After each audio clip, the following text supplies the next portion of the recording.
Since early 2017 here on The Big Impact, we have had one primary goal. That is to share with all of you inspiring, uplifting, and positive conversations. But if you've listened for any length of time, I think you'll know and you've picked up on the fact that one of my favorite subjects to explore is ways that we can help those who have bravely served this nation, who have helped fight for our freedoms and to keep America great, even though America at times doesn't act very nice within the boundaries, within the borders. We sure do enjoy a lot of freedoms. And so if you're watching us in the video form of this, I've put on my camouflage shirt to introduce to all of you a very special guest by the name of Gretchen Smith and her organization, Code of Vets. And Gretchen, we connect as you are in the Tennessee area, but your work stretches from coast to coast, doesn't it? Yeah, that's right. Yeah, we are a 501c3 nonprofit organization for veterans. We're out there every day in social media. Like you said, from coast to coast, we assist veterans in every state of the nation. And we're grassroots, and that's what's beautiful about it. We found a way to utilize social media in a positive way to bring awareness about what is going on in veterans' lives on an individual case. We highlight individual veterans, and we're there every day. We put our heart and soul into this. It's not about a paycheck. It really is for veterans, by veterans. It's all about veterans.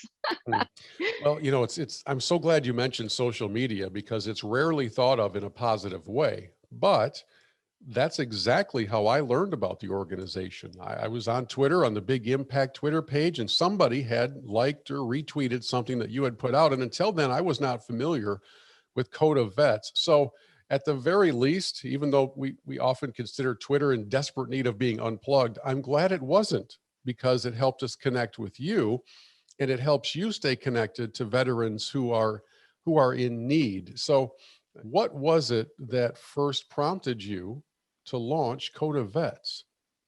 Well, in October of 2017, I started my Twitter page, Code of Vets, in honor of my dad. He lost his battle with PTSD, and I wanted to do something to honor his life, his death, and his service, to leave a legacy for him. Dad lived a very troubled life, and when he died back in 2005, I was still raising my kids, and I was busy with life, but I tucked that pain away, and I knew that I needed to do something for Dad and about what had happened in his life when he came back from the jungle. He just lived, his behavior was chaotic on the outside, which was a direct reflection of how he felt on the inside. And when he did go to the VA to reach out for help in his early days, when he had this was before I was born, before before the family came along, he told them, he said, I'm gonna end up dead. I'm on this path. I can't control my behavior. I'm having night terrors. He just was out of control with drugs and alcohol. And the doctor looked at him and said, he said, Danny, he said, it's something called shell shock. And he said, it's time to suck it up and be a man. We need to shove this way down deep and never speak of it again. Well, it ate away at Dad like a cancer, and Dad never reached out again after that. And his life, he had his ups and downs. He did have us, which was I think was the greatest part of his life, was having these kids. But, he just was a mess on the inside. And I just want to be out there every day to let our veterans know that you do not have to do this alone. There is help, there is hope, and we can get through it together. Sergeant Danny E. Smiley was your father, a Bronze Star Medal recipient, 100% disabled Vietnam veteran, and exposed to Agent Orange, is what I understand from the brief bio Yes. that I have. Did you get to enjoy many happy days with him as a little girl, as just daughter and father? Yes, we do. We do have happy memories. Dad would have periods of sobriety throughout our childhood growing up. But it wouldn't last. He something would trigger him. He would fall off the wagon. And God, he had God in his life. But when it's happened, life is difficult. It isn't easy. Dad would turn to alcohol. And when he did, that's when he would just go off the rails, and that's when you would really start seeing that PTSD just, start kicking in. Just with the behaviors, just with the up and the down, and he never could finish anything, and it was always the next thing, and he was always searching for peace, and he never did settle down and really find it. He never did find it. And about 5 years before Dad died, I was in my 30s, and I sat down with him, and I was crying. I said, Dad, what are you doing? We need you. And he looked at me with these big tears in his eyes, and he said, Gretchen, I can't do anymore. He said, I'm tired. I'm tired. They beat me. They won, and I'm ready to go home. And he was talking about his demons. He had fought them for as long as he could. And Dad died when he was 57. And, I took it hard. I knew it was coming. He had his plan, and, we tried interventions with Dad. We tried to get him the help that he needed, but I think what he needed was a brother in arms, someone who had been there and done that. I'm a veteran myself, but I'm not a combat vet. I have not walked in those particular boots. And I truly believe that if he would have had someone come along beside him and say, Danny, let's sit down and talk about this, and just have that open communication where he would feel comfortable with opening up with what he had done in the jungle, with what he had witnessed in the jungle, the sights, the sounds, the smells, all of it, played a part in his life ending. So I just think it's so important that our brothers and sisters in arms talk about it. Find that combat buddy that you can grow that trust with, and just share those moments together. And that I truly believe we can make a difference, one veteran at a time, by getting the message out there, because we still have an issue in our community with veteran suicide, with PTSD and TBI wrapped up in that. It's huge, and it's roughly 22 veterans a day commit suicide. And there is a surge right now because of the COVID shutdowns and restrictions. We've seen a surge in suicide just with our organization. We're a small team, but we've been dealing with a lot of suicides because of the isolation that our veterans are required from all these restrictions, from job loss. A lot of them need those jobs. They live paycheck to paycheck. And when you take that from any American, that's bad for any American, because we're all going through it. But when you tack on PTSD on top of it, it just adds a whole new complexity that's difficult to describe. You mentioned at the beginning of your thoughts about Dad that there was a misdiagnosis, or at the very least an insensitivity to the reality of PTSD, where they told him, just suck it up, be a man, come on, everybody goes through this. Please tell me that here in the year 2021, we've gotten better at helping those who are struggling with PTSD. We're not just telling them to suck it up anymore, right? We actually have some forms of clinical assistance for them. Yes, it has. We've made great strides since the early 70s, since the Vietnam War, and what our Vietnam veterans went through was atrocious. But, from the time they came home, with the way they were treated, but also at the VA, with them not really, taking it as seriously as they should, we all know that it's PTSD. That's what it was. It's just the names change over time. And we've made a lot of progress, but we have a long way to go, because right now a lot of our veterans and active duty who struggle with it are afraid of either being discharged or with losing their security clearance, because a lot of our veterans still have jobs that are linked to the military. They're contractors, or they're in a federal position because of that security clearance that they earned in the military, and they don't want to lose that. And so there still is some stigma attached to PTSD that we need to talk about it as a nation, and we need to discuss. We need to accept our veterans for who they are, and let them know it's okay to talk about it. It's okay to seek help, and if you go seek help, we're not going to strip you of your gun rights. We're not going to strip you of your ability to keep your job. And I've actually seen that, witnessed it myself, that we've had some veterans lose those things after they've asked for help. So we're very careful in the way that we guide our veterans when they come to us for assistance. We try to work behind the scenes. We try to get them help outside the VA, because you always run that risk of them, and that's the first thing they say is, I can't lose my job. I don't want to lose my clearance. It's part of who I am. It's all I know. So that's a huge piece of it, Bill. So let me make sure I understand you correctly. So we have as a culture, we have said to the veterans, hey, if you need help, ask for it. And the veterans are saying, if I ask for help, I lose my job, I lose my clearance, and I end up being in worse position than I was before I reached out for help. So we have this kind of this conundrum where we're telling you to ask for help. If you ask for help, your world falls apart, right? Yeah, yeah, exactly. And it makes no sense. And that's where these conversations, the average American needs to know that we all need to be advocating for our veterans to say, hey, let's allow them to get the help that they need, but also at the same time, let's help them hang on to their job and their Second Amendment rights.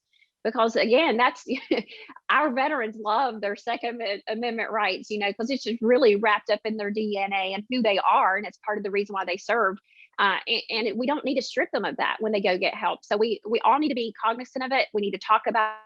And there are some great programs out there that we know about and that we've partnered with. One is Camp Hope out in Houston, Texas, and they strictly work with combat veterans with PTSD and TBI, and they have been a lifesaver for veterans across the country.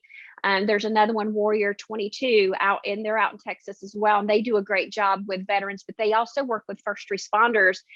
So there's some options out there for veterans where you don't have to go to the VA. So Gretchen, when we think about the plight of our veterans, we know that this journey, this struggle, this battle with PTSD continues. I'd like to think we've gotten better at how we handle it versus what you described your dad was told all those years ago. But there still is a lot of information that needs to be shared, learned, and absorbed by both parties, right? By both veterans and those who would help treat them. So how are we doing in this accurate information age? Are we being accurate with our veterans? Well, we have made great strides since the Vietnam War era. So I have to put that out there. Our doctors are no longer making those type of comments to our combat vets. So we are making strides, but there's always room for progress. And there's definitely still an issue with veteran suicide in our community, with PTSD and TBI, with our veterans coming back from the Middle East. We need to do a better job of just talking about some of the issues that come along with our veterans as they transition out and they find jobs with their security clearance that impacts their ability to get help. So when they are ready to get help and they seek out different organizations, including Code of Vets, they come to us. One of their main concerns, the primary concern, is I can't lose my job. I can't lose my clearance. I don't want to lose my gun rights. Because I have PTSD or I'm having suicidal thoughts. So we try to navigate and guide them and work with them outside of the VA as much as we can. And we do believe in the VA because they're there for us. But we also believe in utilizing entities outside the VA, and it puts some of our veterans at ease. And we found a great one out in Houston, Texas, Camp Hope, and they particularly deal with combat vets with PTSD and TBI, and that's it. That's their sole mission. And they are phenomenal. And we have actually partnered with them. And I'd like to mention that Code of Vets has committed to paying airline tickets to get the veterans to the facility this year. We're going to see how that goes. So wow. Thus far we have, it's amazing. So thus far we have paid for 23 combat vets to go get the help that they need. So that's just one small, piece of what we do. We help veterans in a variety of ways, but we wanted to take that on because this is such a personal journey for me. And, with me losing dad and him struggling with his PTSD and me watching him not only as a veteran, but more importantly, as his daughter, I wanted to be, I wanted to have a mission that is directed to that and raises awareness about it. So there's so many things that we can look at and talk about as a nation. And we got to let our veterans know it is okay to ask for help. It is okay to go get the help that you need, and you're not going to lose your job as a result of it. So those are the conversations we need to have. Those are the conversations that the veterans need to hear, and they need to believe it, because time after time we've seen veterans lose jobs in their gun rights, and I personally have witnessed it. So I know it's still happening. So that's something we still need to work on within our community and as a nation as a whole, because our veterans are worth it. They're the ones who have protected our freedoms, put that uniform on just as I have. And I love our combat vets. I feel like they're special. My dad, you only get one dad, and I'm going to miss him every day. So I'm out here fighting for our combat vets, our veterans in general, every day to raise that kind of awareness, to let them know it's okay to reach out and get help. And we're going to help you in a way that keeps your life intact, but you're going to go get the help that you need to have a stable life, to have a beautiful life. And it's possible. It's possible for our vets to have great lives after they learn those tools to manage PTSD. Our guest here on The Big Impact is Gretchen Smith from Code of Vets. Code of Vets is the name of the organization, a nonprofit caring for our veterans. And we're having this conversation for a number of reasons. One, it's a fantastic story. It's a powerful story. It's an inspiring story. But number two, you all need to give. All right, it's time to donate. That's one of the reasons that we've connected with Gretchen. She's wearing a Code of Vets t-shirt, which reminds me that on the website of Code of Vets, you can order all sorts of gear that would help support the cause, or you can just straight up donate. And in a few moments, we'll paint the picture for how those donations make a difference. You heard her mention that they're providing airfare for veterans to go to a very special treatment center in Houston. That's one use of the funds, but we'll get into some more of those. I have a question though, Gretchen, about dad. All right, about dad, daughter. Because here's what I do know. I don't know everything, but I know this. When a daughter loses her dad, there's a great deal of sadness. You know, if the relationship was good, then he's your hero. And when he dies at the age of 57, that's far too early. You didn't get nearly enough years with him. I'm wondering if along with that sadness, if there was like a switch that maybe flipped in your heart and mind, that maybe it was anger that said, this should not have happened. This should not have been the way that my father left our family, that he went away. In other words, PTSD shouldn't have been the cause of all of this. And I'm going to do something about it. Is that any part of the story of your motivation for launching Code of Vets?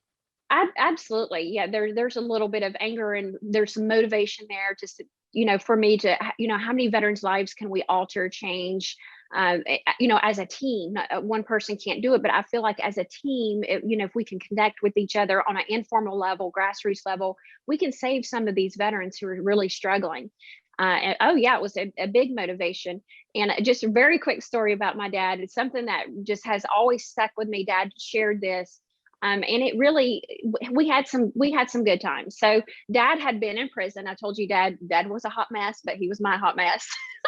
He came home and we were all very little. I was a toddler and my mom was a strong Christian and I had been praying for him and I had invited him to dinner once he was out. And he came to dinner and we were in Section 8 housing. We were very poor. I grew up in poverty. And he knocked on the door, came in, and my dad had a beard down to his belly. His hair was down to his back. He looked rough. Dad was a rough character. And we weren't scared of him though. I mean, we sensed there was something there. So dad stayed with us for dinner, spent the night, played with us. And the next morning he was starting to feel a little bit uncomfortable because that's what normal feels like. The kids in the background playing. He was looking out this big, window that we had. And it was a beautiful view of the Smoky Mountains in North Carolina. And he was standing there and he was getting teary because, he was listening to mom talk to us and asking us if we wanted a snack. And he just said he got lost in the moment. And my dad shared this story many times. And he said that he felt like a nobody in that moment. And he felt lower than dirt because he was not there for his kids. He was not there for his family. He was on the wrong path. And he just couldn't control himself. And he was standing there having one of those aha moments when I walked up to him and I was looking up at him and I grabbed his finger with my little hand. And he said, we made my big blue eyes, we just made this eye connection, this heart connection. And he said, just for a brief moment, he said, Gretchen, you made me feel like I was somebody. You made me feel like I was Superman. And that story has stuck with me. And it's made me want to fight, and create a beautiful legacy for my dad. He had a good heart. He was very troubled, but my dad had a good heart and we had some good times together. And so I'm creating this legacy for him, helping other veterans so that they don't have to, they don't have to take that path of self-destruction. I want them to know that there's hope out there. There's help. We care. You know, there's a whole veteran community that cares, and we're here for you. There are so many steps to take from the initial idea of an organization to actually beginning to help the veterans that you dreamed of helping. I think it would be interesting to our audience to know some of the stories of what it was like to get Code of Vets off the ground. All right. So you have an idea. I don't know if you had that kind of Right. experience. I don't know if you had that skill set coming in, or if this was all just learning on the go, but it could not have been easy. Nothing's easy when you're trying to start an organization that helps people across the nation. Right. It grew organically because the story of my dad is beautiful. It's powerful. I am his legacy. I am my father's daughter, and I'm proud of my dad. Regardless of whatever went on in his life, he was my dad. And so when I started the Twitter page and the veteran, I started sharing my dad's journey. The veterans started sharing their journey in turn. And I had a particular follower who was watching me struggle trying to give veterans advice, because that is not my skill set. I do have 4 degrees, but I've never been a veteran advocate. I'm not, and I've never had a nonprofit. So a lady named Dr. Cindy Walter had been following Code of Vets and had really been interested in my story and journey, and had seen some potential just because it was just grassroots and real. Everything about it was just heartfelt. So she contacted me, and guess what her skill set is? She's a professional veteran advocate. She has her PhD in public health. She's retired. She has been helping veterans since 2004 on her own. And she wanted to partner with Code of Vets with me. And that's how it became a 501c3. It was with the assistance of Dr. Walter coming on board and us partnering up. So in the background, she is vetting the veterans, and she's also a case manager. We've built a team that assists her because we help veterans across the nation. And then I am on social media sharing the stories, raising the funds, running the business side of it. And it has been a beautiful partnership. And we've created something unique. There's not another org out there that functions the way we do. And that we're able to raise money in real time to address whatever the veteran, whatever their need is when they come to us. We can address it in that moment. There's no red tape. I can get out there and say, we show a picture, the town, the state, their first name, and what their issue is. I raise the funds because I've built trust with the audience, with the transparency that I've provided. All of our financial reports are out there on our website, and that's how it's grown so quickly, is the way we've set it up. It's simple and grassroots, but at the same time, but we're working hard behind the scenes 24/7. There's never anything simple about running a nonprofit organization. No. I help consult with a number of them, and believe me, folks, it's not 9 to 5 hours by any stretch. And one of the things, Gretchen, that first attracted me to reaching out for our conversation is seeing on social media your posts of screen caps. Now, for those of you who aren't in social media, you can take a picture of whatever's showing on your screen, and that's called a screen cap, a capture. And I have seen so many times through Code of Vets social media posts, screen caps that show an amount of money being sent directly from Code of Vets to a veteran. I see $1,500. I see $1,000. I see $2,000. And it says another veteran helped today because of you. Thank you for doing this. This is, I say this because it's real, friends. I'm not talking with someone who is hoping to make this happen or has dreamed of making it happen. Gretchen has, and her friends have put together an organization that flies largely under the radar, except in the veteran community, and is truly reaching out to take care of those who have taken care of us. We're going to talk more about that here in a moment, Gretchen, but I just want to make sure everybody knows that everything that I've seen, and I do my homework before I do an interview, before I schedule an interview. I'm not just another pretty face. Can you imagine if that was? But I do look into these things because I do serve as a consultant for a lot of nonprofits, and I like to do my homework. You guys are doing it right. You're doing it from sincere hearts. You're doing it with transparency, as you mentioned a moment ago, and accountability. And for those who want to donate, you're sharing publicly when those funds are dispersed. This isn't some secretive thing where, like a political organization where some candidate gets money and you hope that they win an election. This is directly, if Jim needs help paying his electric bills, Code of Vets is sending Jim money to pay his electric bill. I mean, it's that real.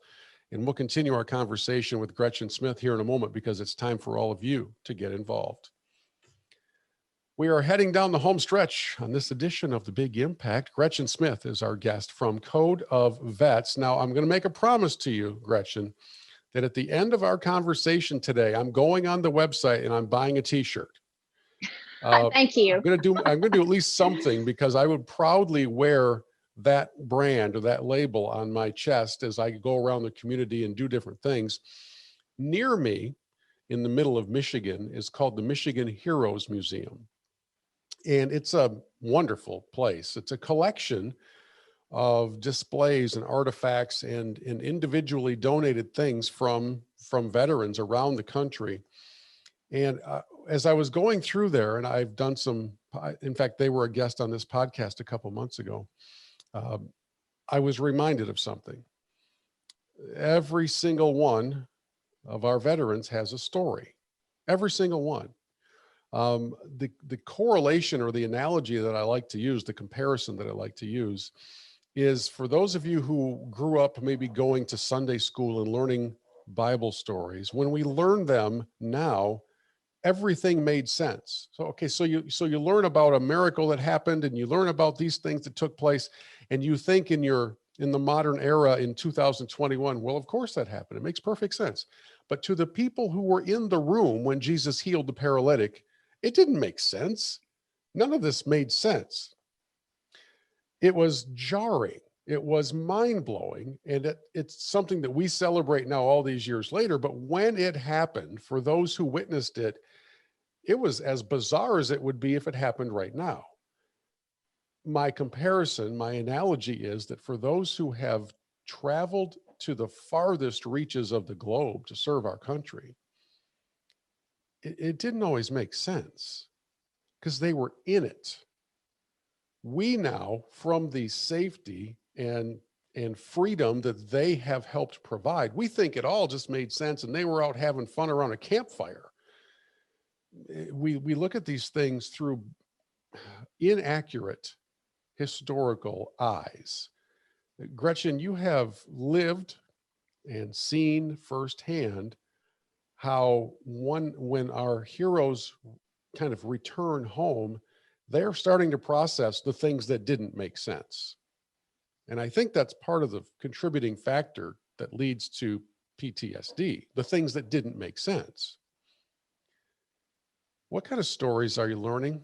I'm sorry to ramble for so long, but I'm very passionate about this because this is real stuff. And these are real people who are in your neighborhood. They are in your backyard, friends. They are in your community, and they need a listening ear and they need help because not everything made sense. Just because the sergeant said to do it didn't necessarily mean it made sense. And some of those things are still scarring those men and women.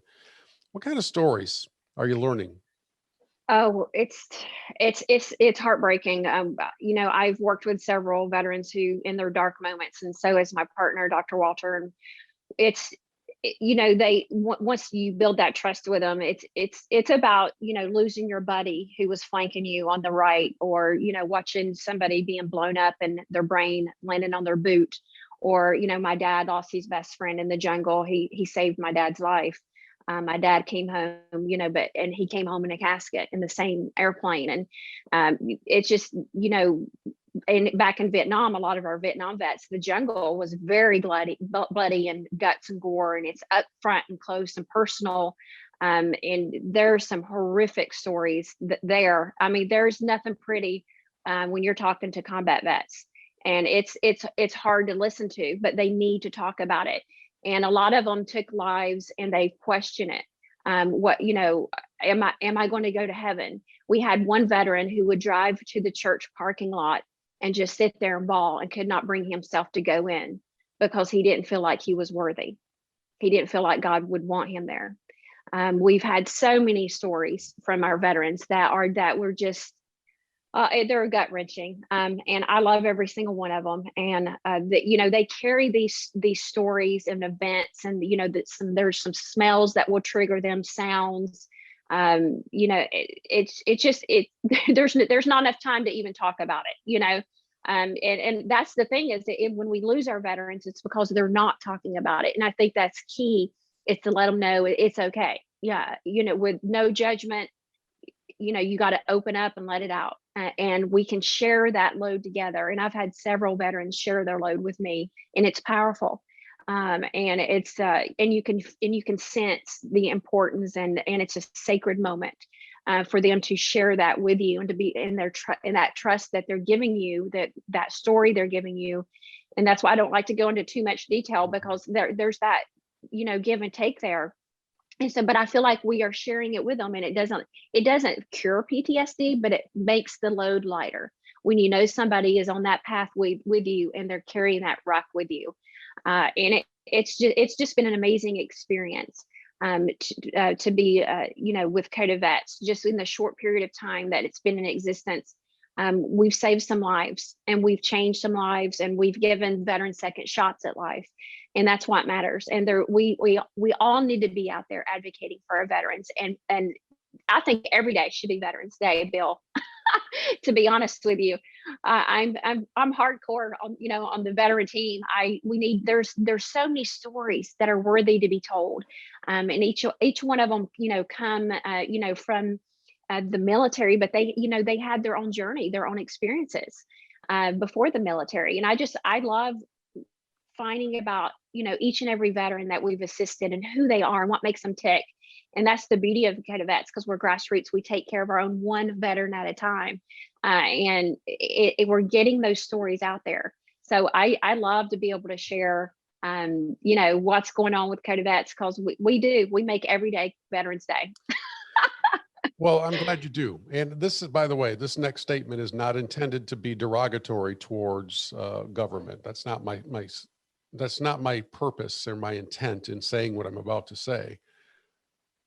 But if it weren't for private organizations like Code of Vets, our veterans would feel completely lost, because you cannot rely on a monolithic entity as large as the federal government to be the listening ear on an individual basis to people who need someone to hear their story. Yeah, exactly. It's got to be more personal than that. It involves, I believe, a kind of a setting aside of the kind of pride and, for the guys, a sense of masculinity to ask for help. That's hard to do. That's a big deal. You talked earlier in the program about how they're concerned if they ask for help, they might even lose their job or some of their other rights. But it's also just kind of a humbling thing in general, because these are warriors. They were sent into harm's way in many cases and are hurting because of it.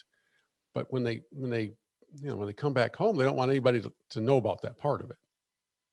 But That's right. The longer it stays bottled up inside, then the more pressure that's building up. So, have you had those conversations with someone who says, I should have asked for help a long time ago, I just couldn't bring myself to do it? Oh, that's a common thread throughout the veteran community, is pride. Oh, absolutely. And that stands in the way of them getting help for many years. We've had Vietnam veterans who had never broke down and shed a tear over everything that they'd carried, and when they'd come across us, shared their journeys, and had that moment of release. It's huge. It's transformative. And I don't think we can throw money at this veteran suicide issue and fix it. This is a heart and soul problem. And I think that's how we're going to get it done, is one veteran at a time, one-on-one connection. And I truly believe in the power of brother and sisterhood. There's just something very special and unique about serving. And when you're talking to somebody who has walked that path and has served in the military, there's a camaraderie there that's real. And there's an instant bond there. So it's you can grow that trust, I think, a little bit quicker versus a civilian.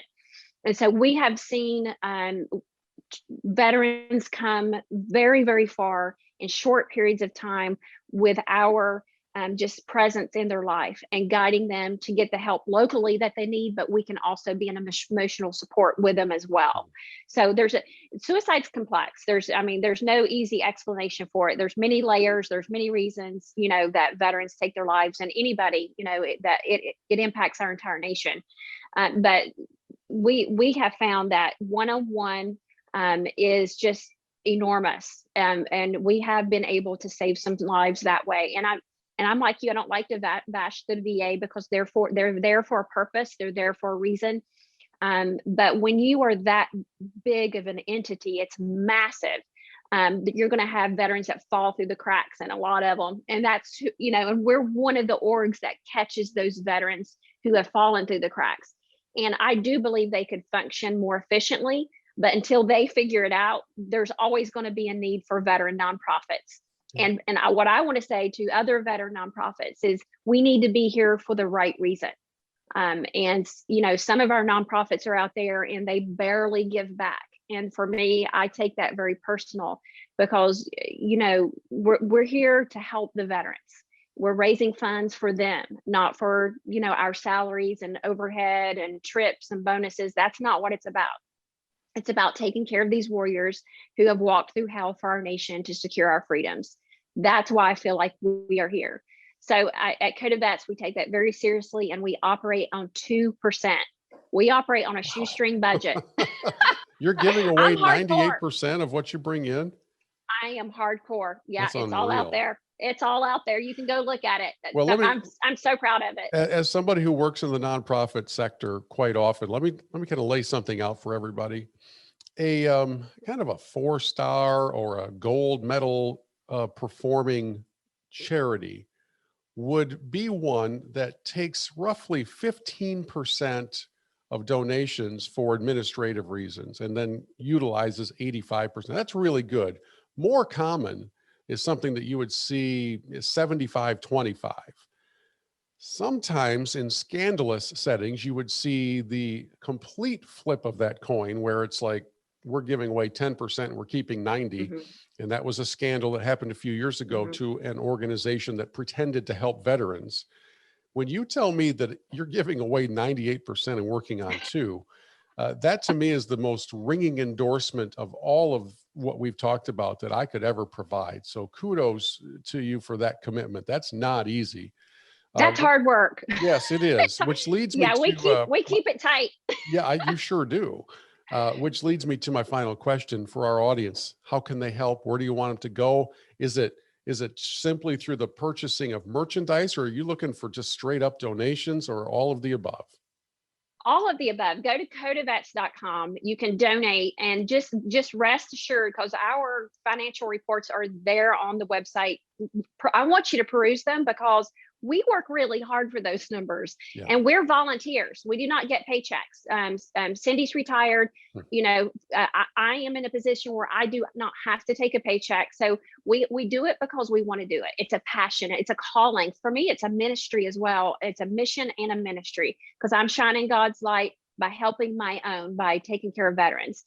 And so you donate to us, buy the merchandise. There again, there's no paychecks. All proceeds from the merchandise will go to our veterans in crisis and or in need. And that helps take the mission out of the world of Twitter and social media, and people can see that Code of Vets t-shirt in Chicago, Illinois, or out in San Diego, California, or wherever. I mean, we want our name out there because we're doing it right. And we work very hard, and this is about veterans, for veterans, by veterans, and we want you guys to support Code of Vets. If you have a Twitter account, follow us, retweet. That's just as critical as every dollar.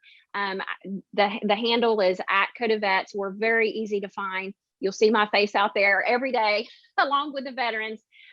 We have a long line. Last year, we were able to assist roughly 2,000 veterans, and I raised $2.7 million, which was distributed amongst those 2,000. Again, the operating cost was 2%. And I do have some great news for this year, is that we have a Texas couple who has covered our 2% for this year. So everything that you send in this year will go to the veterans because I've got my operating costs covered. So that's another thing to be proud of. I need to tell people that. That is really cool. It's So awesome. exciting. Yeah. Oh yeah. Well, Gretchen, I can tell that this passion and this project fuels you. I mean, you light up when you talk about helping veterans. So I hope the Lord continues to bless this work. It is a ministry, it is a nonprofit, and it is making a life-changing and life-saving difference. So thank you for sharing the story with us. Thank you for sharing our mission. I'm honored to be on your show.